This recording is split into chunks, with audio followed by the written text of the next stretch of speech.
तर सुरुवात करूया आपण आजच्या टॉपिकवरती. जे काल त्या ठिकाणी फोरम झालता त्याच्यामध्ये जे डोनाल्ड ट्रम्प USA जे प्रेसिडेंट आहेत त्यांनी काही की पॉईंट हायलाईट केले पहा, आणि खूप महत्त्वाचं आहे. इकॉनॉमीच्या दृष्टीने खूप महत्त्वाचं आहे आपले, त्याच्यानंतर मार्केटच्या दृष्टीने पण सुद्धा खूप महत्त्वाचं आहे पहा. काय आपण ते पाहूया. मार्केटमध्ये काय मुवमेंट होऊ शकते, हे लॉंग टर्म इम्पॅक्ट करणाऱ्या गोष्टी आहेत पहा. असं नाही की त्या ठिकाणी न्यूज आले, बाकीच्या ज्या फंडामेंटल न्यूज असतात त्या आल्यानंतर लॉंग टर्म त्या ठिकाणी मुवमेंट होत नाही, शॉर्ट टर्म होते. 1 आवर असेल, 2 आवर असेल, त्याच्यामध्येच त्या ठिकाणी मुवमेंट होते. परंतु अशा काही न्यूज असतात की ज्या लॉंग टर्म इम्पॅक्ट करतात पहा. पाठीमागं फेड रेट कटचा आपण इशू होता, त्यावेळेस सुद्धा लाईव्ह केलं होतं. त्यावेळेस पण सांगितलं होतं की इम्पॅक्ट काय होऊ शकतो जर त्या ठिकाणी इकॉनॉमीमध्ये जर पैसा वाढलेला असेल. क्लिअर, लक्ष द्या सर्वांनी. इकॉनॉमीमध्ये जर पैसा खूप जास्त प्रमाणामध्ये जर वाढला तर काय होते, महागाई वाढते, बरोबर. इन्फ्लेक्शन,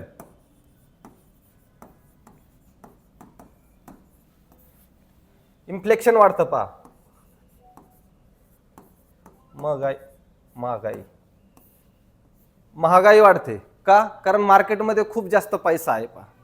अशा कंडिशनमध्ये मी पाठीमागचा रिकॅप सांगतोय तुम्हाला. ज्यावेळेस फेड रेट कटचा इश्यू झाला त्यावेळेस काय झालं की मार्केटमध्ये पैसा खूप प्रमाणामध्ये वाढलेला होता.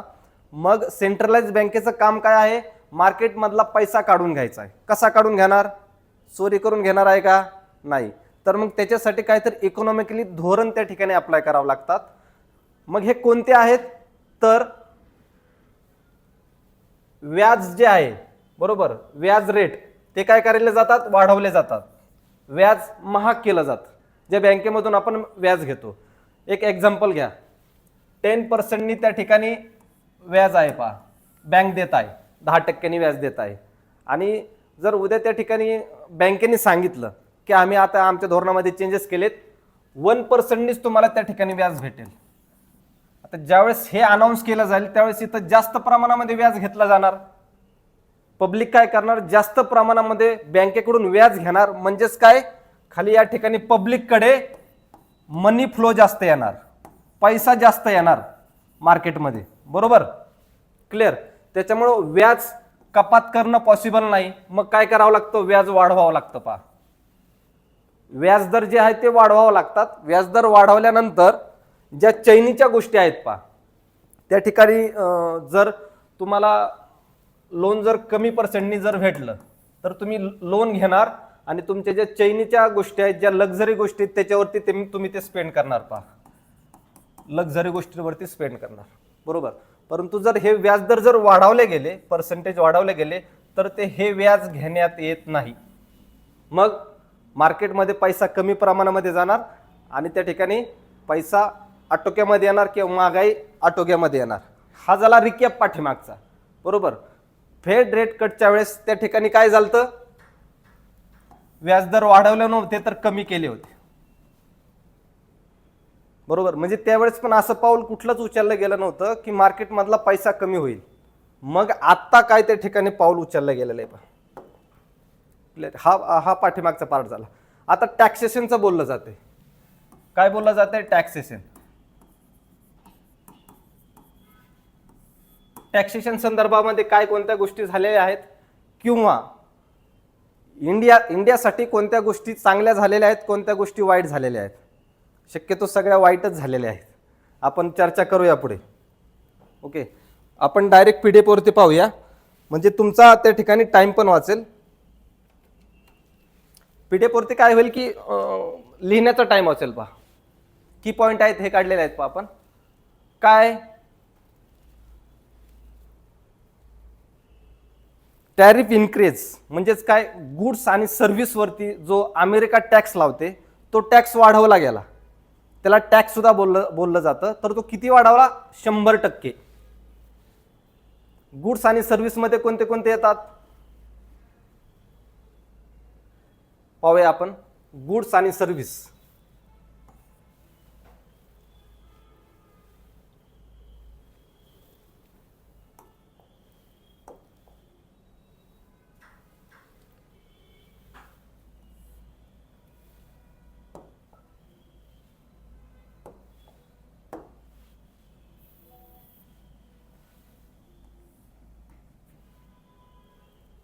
या ठिकाणी दिलेले आहेत का? दिलेलं आहे पहा, या ठिकाणी पहा, गुड्स आणि सर्व्हिस जे काही आपण आपल्या देशामध्ये इम्पोर्ट करतो, समजा इंडियामध्ये जर त्या ठिकाणी चायनावरून जे काही गोष्टी आपण इम्पोर्ट करतो गुड्स अँड सर्व्हिस, त्याच्यावरती जर टॅरिफ लावला गेला 100%नी, म्हणजेच एखादी वस्तू जर इंडियामध्ये चायनामधून 10 रुपयाला जर येत असेल आणि आफ्टर टॅरिफ 100% ज्यावेळेस आपण लावू त्याच्यावरती, म्हणजेच ती वस्तू होते 20 रुपयाला. ती वस्तू किती रुपयाला होते? 20 रुपयाला होते. क्लिअर? म्हणजेच काय 100%नी वाढवल्या गेलेला आहे. 20 रुपयाला वस्तू झालेली. मग इंडियाकडून जेवढं काय इम्पोर्ट केलं जातं पहा, म्हणजे अमेरिकेमध्ये जातं, आपल्या इकडून जे जातं ते अमेरिकेसाठी इम्पोर्ट असणारे, आपल्यासाठी एक्सपोर्ट असणारे, हे लक्षात घ्या. आपल्याकडून कुठल्या गोष्टी जास्त प्रमाणामध्ये एक्सपोर्ट केल्या जातात? टेक्सटाईल आहे, ऑटोमोबाईल आहे, फार्मा आहे. टेक्सटाईलमध्ये काय येईल? तुमचे कपडे येतील, ऑटोमोबाईलमध्ये कार्स त्यांचे पार्ट्स येतील, आणि फार्मामध्ये मेडिकलचे काय असतील ते बाकी कंपन्या येतील. आता पहा, या ठिकाणी ज्या गोष्टी इकडनं तिकडं जाणार आहेत आणि त्या डबल रेटने त्या ठिकाणी विकल्या जाणार आहेत, तिकडचे त्या ठिकाणी जे काय असतील रहिवासी ते घेतील का? नाहीत घेणार. का? विचार करा, आपल्या इथे एक गाडी पहा, छोटी गाडी आहे, चायनावरून आलेली आहे. छोट्या ज्या गाड्या असतात लहान मुलांना खेळण्याच्या, 100 रुपयाला भेटते पहा. ओके, 100 रुपयाला भेटते आपल्या इथे. इंडियामध्ये पण सेम त्या टाईपची मॅन्युफॅक्चर होते, परंतु कॉस्टिंग जास्त लागते. ओके, इंडियामध्ये कदाचित म्हणजे इंडियन मेड जी असेल ती कदाचित 120 रुपयाला भेटत असेल. आता कम्पेअर जर इथं केलं तर इंडियाचं जे इंडिया मेड आहे ती कितीला भेटते? छोटी गाडी 120 रुपयाला, आणि चायनावरून आलेली किती रुपयाला भेटते? 100 रुपयाला. जर चायनावरती जर टॅरिफ लावला गेला तर ही गाडी भेटणार 200 रुपयाला, आणि इंडियन कितीला भेटणार? 120लाच भेटणार ना. मग चायनाची गाडी कोण घेईल का? सेम हीच कंडिशन होणार आपली अमेरिकेमध्ये. मग ज्या गोष्टींवरती टॅरिफ लावलेला गेला आहे, ज्या गुड्स अँड सर्व्हिस आहेत त्याच्यावरती टॅरिफ लावला गेलेला आहे. टॅरिफ म्हणजे काय? गुड्स अँड सर्व्हिस, एक प्रकारचा टॅक्स सुद्धा म्हटलं जातं, की जी पर्टिक्युलर त्या कंट्रीचा गव्हर्नमेंट लावतात पहा, त्याच्यावरती गव्हर्नमेंट अप्लाय करतात. मग या गोष्टींची सर्वांची किंमत त्या ठिकाणी वाढणार. जर या गोष्टींची किंमत जर त्या कंट्रीमध्ये जर वाढली गेली तर या गोष्टी तिथं विकल्या जाणार नाहीत, आणि त्याचं नुकसान इकॉनॉमीला सर्वात जास्त इंडियन इकॉनॉमीला होणार. कारण रिझन काय याचं? सेकंड लार्जेस्ट एक्सपोर्ट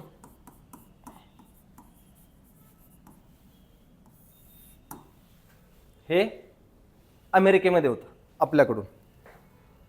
जर एवढ्या मोठ्या प्रमाणामध्ये आपल्याकडून जर त्यांना जर एक्सपोर्ट होत असेल, आणि जर त्याचा इम्पॅक्ट जर होत असेल की आता इथून पुढं एक्सपोर्ट पूर्णपणे कमी होईल, तर त्याचा आपल्या इकॉनॉमीवरती, आपल्या GDP वरती इफेक्ट होणार की नाही? तर 100% होणार. आता त्याच्यामध्ये जर याच्यावरती इकॉनॉमीवरती जर इम्पॅक्ट झाला तर स्टॉक मार्केट काय होईल? 100% क्रॅश होणार. त्याच्यामध्ये दुमतच नाही. आता याच्यापैकी अजून असे कोणते त्या ठिकाणी आहेत की ज्याच्यावरती सगळ्यात जास्त परिणाम होणार आहे पहा? सगळ्यात महत्त्वाचं कोणतं सेक्टर आहे?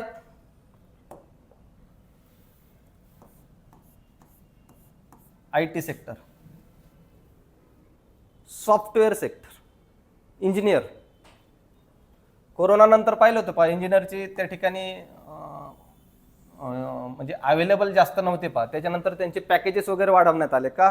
कारण 80% जे इंजिनिअरिंग वर्क्स आहे हे आपण एक्सपोर्ट करतो कुठं? अमेरिकेमध्ये. सॉफ्टवेअर असतील किंवा जॉबला असतील, इकडनं तिकडं जॉबला जाणारे असतील, सर्वात जास्त इम्पॅक्ट होणार हा IT सेक्टरवरती. हा कसा होणार आहे आपण ते पुढे पाहूया पहा. फक्त एक सांगेल, शेवटपर्यंत या ठिकाणी या लाईव्हमध्ये थांबा तुम्ही, कारण नंतर $100 आहेत. आता पहा, एक पुढचा प्रश्न येतो सर्वात महत्त्वाचा. कोणता? सिटिझनशिप. Second point, citizenship. अमेरिकेमध्ये सिटिझनशिप घेण्यासाठी एक 14th अमेंडमेंट ऍक्ट होता की त्यानुसार सिटिझनशिप घेता येत होती बाय बॉर्न ऑन अर्थ. म्हणजे जर त्या ठिकाणी त्या भूमीवरती त्या देशामध्ये जर जन्माला बाळ आलं तर त्याला अमेरिकेची सिटिझनशिप दिली जात होती पहा. आता वेगळं आहे, आता ते नाही. जरी त्या ठिकाणी बाळ त्या ठिकाणी अमेरिकेमध्ये जन्माला आलं, इंडियन असेल किंवा प्रत्येक कंट्रीसाठी वेगळं, मी इंडियाचं बोलतोय, आलं तरी त्या ठिकाणी एकतर त्याचे फादर किंवा मदर या दोन्हीपैकी एक कोणतरी ऑलरेडी सिटीजन पाहिजे. या दोघांपैकी एक ऑलरेडी कोणतरी सिटीजन पाहिजे. त्याच वेळेस मुलाला सिटीजनशिप भेटणार कुणाची? अमेरिकेची. त्याच्यानंतर नाहीतर मग काय पाहिजे? मिलिटरीमध्ये पाहिजे तर भेटू शकते. हे आता नवीन रूल्स आणले त्यांनी, म्हणजे हा विषय आहे कालचा, या गोष्टी कालच्या आहेत. मग काय केलं त्यांनी? H1B जो व्हिसा आहे हा असतो पहा, टुरिस्टसाठी असेल 3 महिन्याचा, वेगवेगळे आहेत प्रत्येकासाठी, शिक्षणासाठी वेगवेगळा आहे. मग लॉंग टर्म ज्यांना त्या ठिकाणी थांबावं लागतं तर असे कोण असतात? IT वाले. IT वालेच असतात ना, IT वालेच त्या ठिकाणी जास्त आहेत, बरोबर. मग IT वाले त्या ठिकाणी असतील आणि जर या गोष्टी सर्व अफेक्ट करतील तर सॉफ्टवेअर इंडस्ट्री त्या ठिकाणी कॉलेप्स होईल की नाही? स्टॉकचं काय होणार? 100% होणार. बरं, हे का झालंय? काही गोष्टी त्याला पाठीमागच्या पण कारणीभूत आहेत पहा. म्हणजे तात्या एवढे का खवळलेत ते पण आपण पाहूया. डोनाल्ड तात्या. ब्रिक्स ही काय होती?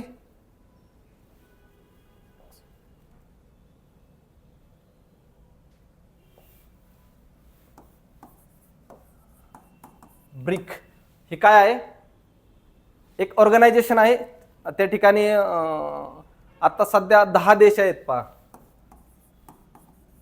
परंतु 4 याचे परमनंट सदस्य आहेत. 4 परमनंट सदस्य आहेत, त्याच्यामध्ये इंडिया पण आहे. ओके. मग यांनी काय ठरवलं? आपण आपली एक अशी करन्सी चालू करूया. करन्सी चालू कर. ऑलरेडी यांचा कॉइन पण आहे, क्रिप्टोवरती वगैरे कॉइन आहे, चांगला चाललेला पण आहे. मग आपण अशी एक करन्सी चालू करूया की जी डॉलर सारखी असेल. मग आता तात्या रागावणारच, आपल्याला कॉम्पिटिशन नको आहे, बरोबर. मग तात्या काय म्हटलं, तुम्ही जर करन्सी जर चालू केली तर आम्ही हे जे सांगितलं आहे तुम्हाला टॅरिफ वगैरे हे अप्लाय करू, हे लावू तुमच्यावरती.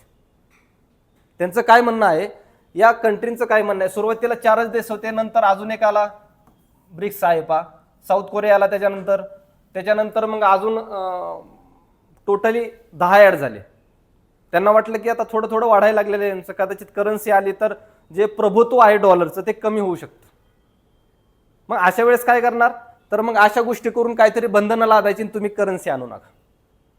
कारण तात्या कुठल्या पण थराला जाऊ शकतात डॉलर सांभाळण्यासाठी. ज्या त्या प्रेसिडेंटचं ते काम आहे पहा, बरोबर. परंतु ट्रम्प तात्या थोडे जास्तच ॲग्रेसिव्ह आहेत, पण त्याचा इम्पॅक्ट पूर्ण त्या ठिकाणी जगाला पण भोगावं लागेल. कारण या गोष्टी लावल्यानंतर जर अमेरिका असेल, युएसएने जर त्या ठिकाणी टॅरिफ लागू केला, बरोबर, टॅरिफ लागू केल्यानंतर किती दिवस सस्टेन करणार युएसए पण? कारण आपल्याकडून ज्या गोष्टी जातात त्यांच्याकडे त्याला पण काहीतरी व्हॅलिडिटी असते की किती दिवस न घेता ते राहू शकतात. Maximum 4 year 4 year. आता 4 वर्षानंतर त्यांच्या इकॉनॉमीला पण त्याचे त्या ठिकाणी तोटे सहन करावं लागणार आहेत. मग तुम्ही कोणत्या कंट्रीवरती अप्लाय करणार आहेत किंवा लावणार आहेत? परंतु जर ही गोष्ट झाली तर क्रॅश असा येईल मार्केटमध्ये. स्टॉक मार्केट बोलतोय मी, करन्सीविषयी बोलायचं आहे आपल्याला, स्टॉक मार्केटविषयी बोलतोय. कारण विद्यार्थ्यांचं येतं पण स्टॉकवरती पण थोडं बोलत चला. ठीक आहे, स्टॉकवरती पण बोलत चला. याचं रिझन पण एक आहे की स्टॉकवाले इंडियाच्या बाहेर पाहतच नाहीत. ज्या अमेरिकेमध्ये जे काही गोष्टी घडल्या जातात किंवा जगाच्या लेवलला त्याचा परिणाम होतो आपल्या स्टॉक मार्केटवरती, जो पाठीमागं पाहायला भेटला. फेड कट ज्यावेळेस रेट झाला त्यावेळेस स्टॉक पडलेलं होतं. आता काय होईल? मग होऊ शकतं. आता त्याच्यामध्ये हे पहा, या एक मॅडम आहेत पहा, तुम्हाला मी तात्यांचा पण फोटो दाखवतो, मॅडमचा पण फोटो दाखवतो. एकच मिनिट.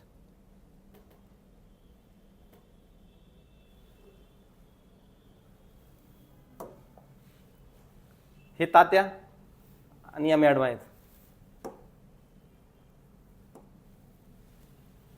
ओके, दिसतंय सर्वांना?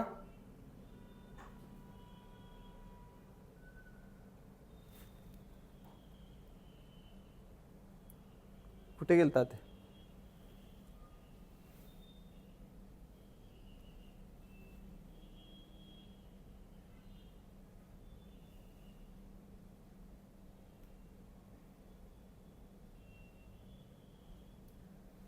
एकच मिनिट हा.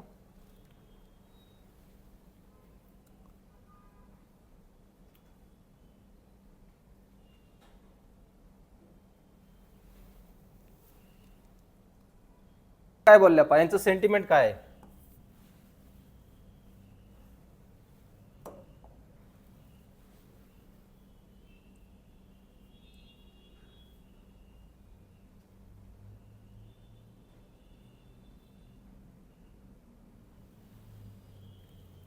याच्या मॅडम आहेत, यांनी असं स्टेटमेंट दिलं त्या ठिकाणी की इंडियामधले जे लोक आहेत ते अमेरिकन लोकांचा जॉब खातात घेतात किंवा गिळतात. इनगल्फ म्हणजे गिळंकृत करणे, आपला पॅटर्न पण आहे. बुलिश इनगल्फिंग, बेरिश इनगल्फिंग, त्याप्रमाणे मॅडम दाखवतो.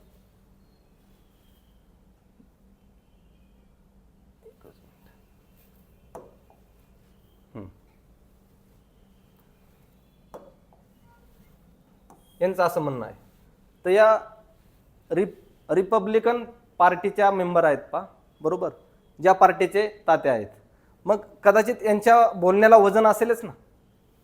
तात्यांना विचारल्याशिवाय बोलणार आहेत काय काय?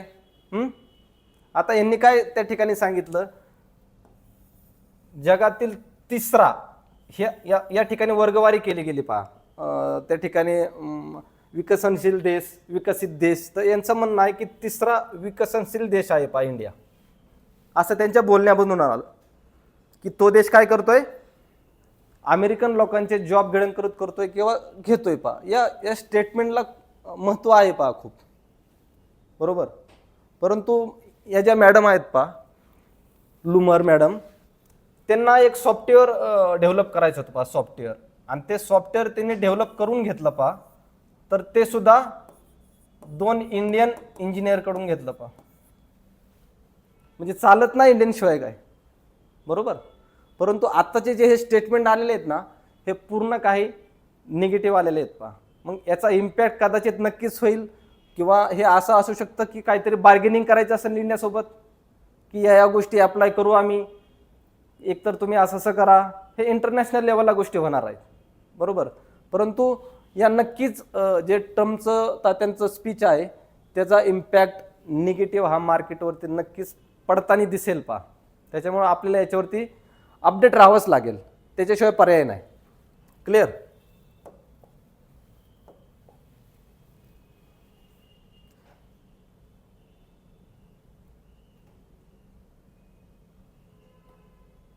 आता सगळ्यात महत्त्वाचं म्हणजे एक जो क्वेश्चन आपण बोललो होतो,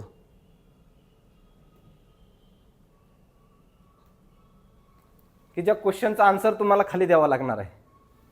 ओके, खाली द्यावा लागणार आहे. खाली चॅटमध्ये तुम्ही त्याचा आन्सर देऊ शकता. ज्याचं पहिलं आन्सर येईल त्याला $100 डायरेक्टली लाईव्ह दिले जातील. तोपर्यंत लाईव्ह चालू राहील, त्यांनी सांगायचं आले का नाही. एक म्हणजे ऑलरेडी त्याचं अकाउंट पाहिजे ऑलरेडी, नसेल तर मग ते थोड्या वेळाने येतील. त्यांनी कॉन्टॅक्ट करायचं आणि त्या ठिकाणी त्याला $100 डिपॉझिट करून दिले जातील. कारण त्याच्यासाठी आधी अकाउंट ओपन केलं पाहिजे ना. स्टेट बँकेमध्ये जर पैसे पाहिजे असतील तुम्हाला, तर तुमचं स्टेट बँकेमध्ये अकाउंट पाहिजे, त्याच टाईपमध्ये आहे. इथं जर अकाउंट असेल तर ऑन द स्पॉट डायरेक्ट दिलं जाईल. तर क्वेश्चन काय आहे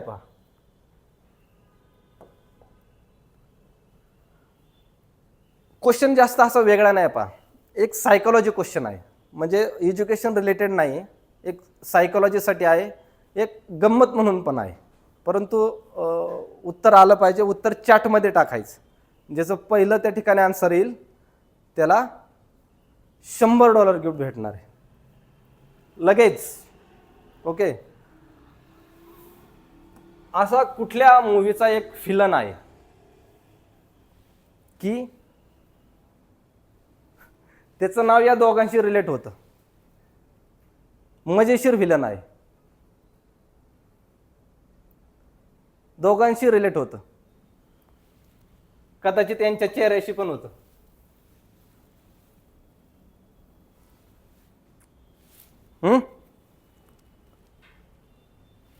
आन्सर आलाय का?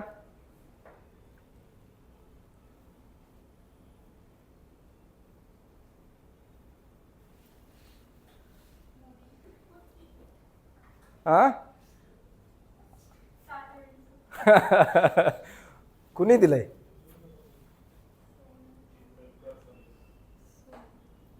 अकाउंट आहे का आयडी?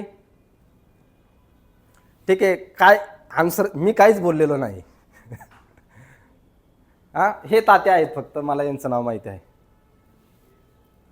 काय उत्तर दिलंय? तात्या विंचू. ठीक आहे. आणि कुणी दिलेलं आहे? संदीप चितलकर सर यांनी उत्तर दिलेलं आहे बरोबर. त्यांचं या ठिकाणी आपल्या इथे आयडिया आहे का?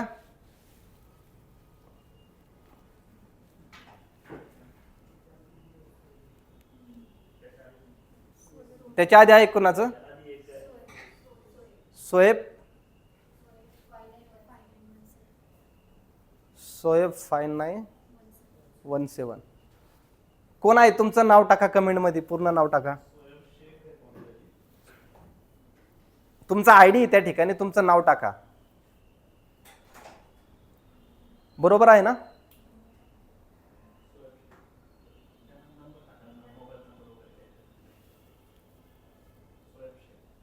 ओके, तुमचा मोबाईल नंबर पण कमेंटमध्ये टाकू शकता, तुमच्याशी कॉन्टॅक्ट होईल. आणि जर आयडी असेल तर लाईव्ह तुम्हाला डिपॉझिट दिलं जाईल.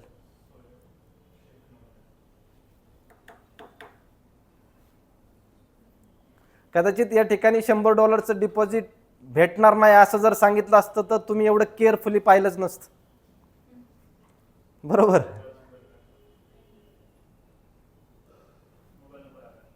मोबाईल नंबर आलेला आहे का? कॉल करा.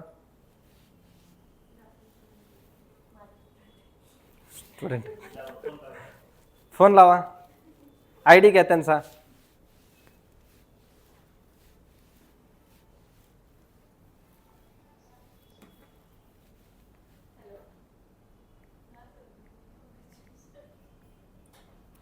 कॉंग्रॅच्युलेशन नंतर करा.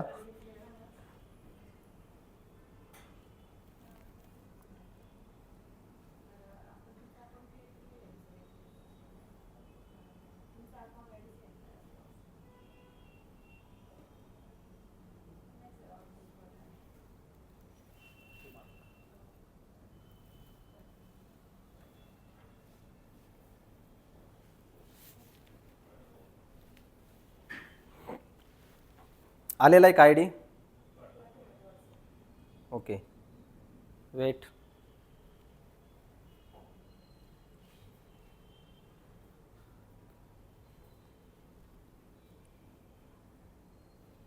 आमची टीम पण या ठिकाणी सर्व बसलेली आहे. पहा, कधीच बसत नाहीत, पण आज पहा सगळेजण बसलेत. कदाचित $100 जर भेटलं तर. हे पहा,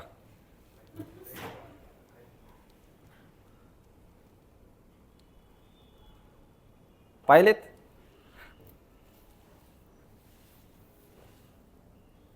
परंतु आज थोडं इंटरेस्टेड होतं ना. आलाय का आयडी? डिपॉझिट आलं की चॅटमध्ये सांगा. सोहेल सर, डिपॉझिट आलं की चॅटमध्ये सांगा. काय नाव आहे? सोहेल सर का संदीप सर?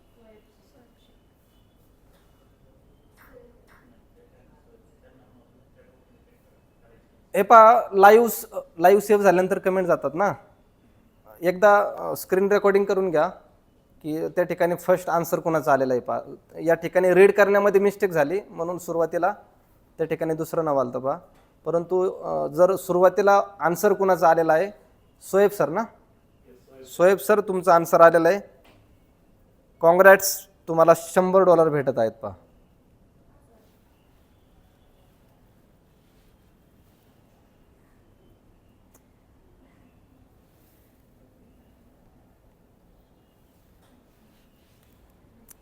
अकाउंट नाही का ओपन?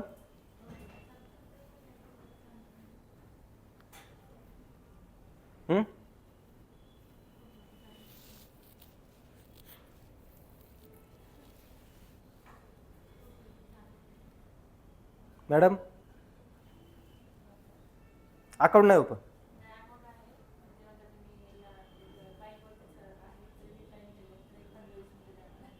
नाही नाही, लाईव्ह आहे म्हणा, साईडला थांबा.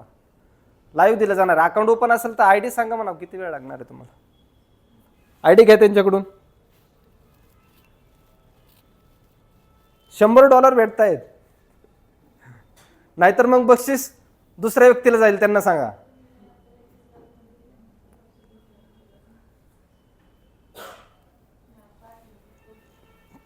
एक मिनिटाच्या आत द्या. आयडी पाहायला किती वेळ लागणार आहे.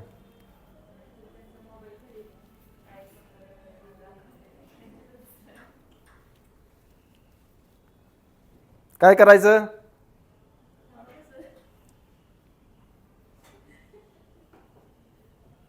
लाईव्ह मध्ये म्हणजे दोघांचे पण आयडी आहेत या ठिकाणी.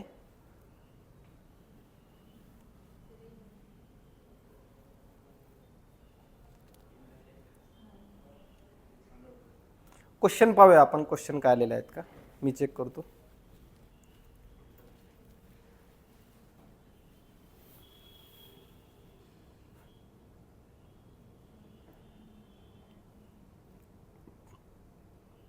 तात्या विंचू नावाने खूप कमेंट आलेले आहेत. अमरीश पुरी. ठीक आहे, अजून राजा मुरड काय आहे. Amrish Puri, John sir. बर, तात्या विंचू.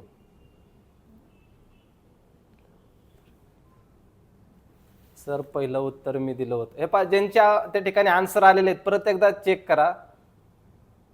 ज्यांचं सुरुवातीला आलेलं आहे त्यांचं त्या ठिकाणी रीड केलेलं आहे. पहा,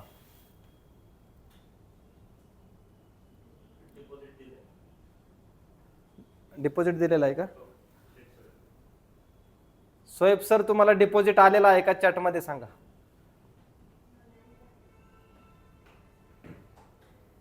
तात्या विंचू. चितळकर सर म्हणतायत की माझा आन्सर आधी आलेला आहे. एकदा टीम चेक करा कुणाचा आन्सर आलेला आहे. हा, तुमच्याकडे संदीप सर त्या ठिकाणी नेटवर्कचा वगैरे इश्यू असेल. तुमची कमेंट पिन केलेली आहे पहा, सेकंड नंबरला आहे.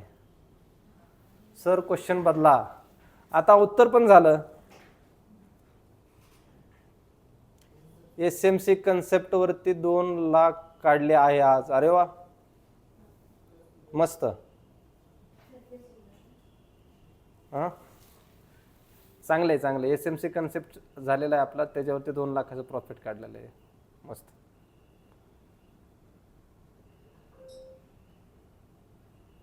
आपण परत एकदा पुढच्या वीकमध्ये सेम असाच एखादा टॉपिक घेऊन येऊ.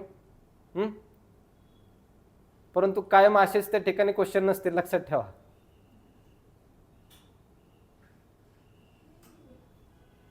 XAU USD बद्दल सांगा. आज फक्त त्या ठिकाणी करंट अफेअरवरती होतं. ज्या कालच्या गोष्टी घडलेल्या आहेत त्या तुम्हाला आज सांगितलेल्या आहेत पहा, कारण खूप महत्वाच्या आहेत या मार्केटच्या हिशोबाने.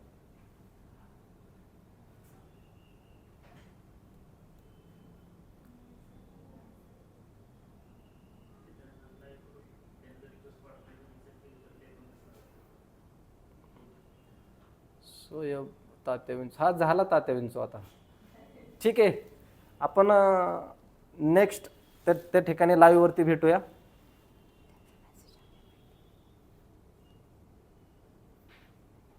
हा, हे पहा, खाली खाली मेसेज आलेला आहे सोएब सरांचा. I have got $100. येऊ पण आले. ठीक, पिन केलेला आहे मेसेज त्यांनी. ठीक, वाटलं तर त्यांचा नंबर सुद्धा कमेंटमध्ये आहे पहा. त्यांना म्हणजे त्या ठिकाणी काय असतात पहा, वेगवेगळ्या विचारांचे.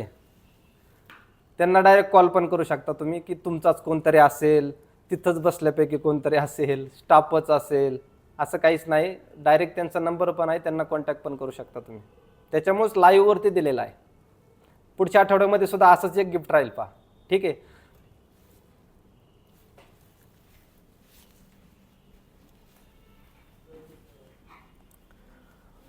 नेक्स्ट वीक त्या ठिकाणी जो काही टॉपिक असेल तो एक दिवस आधीच सांगितला जाईल आणि त्या टॉपिकवरतीच त्या ठिकाणी क्वेश्चन राहील पहा.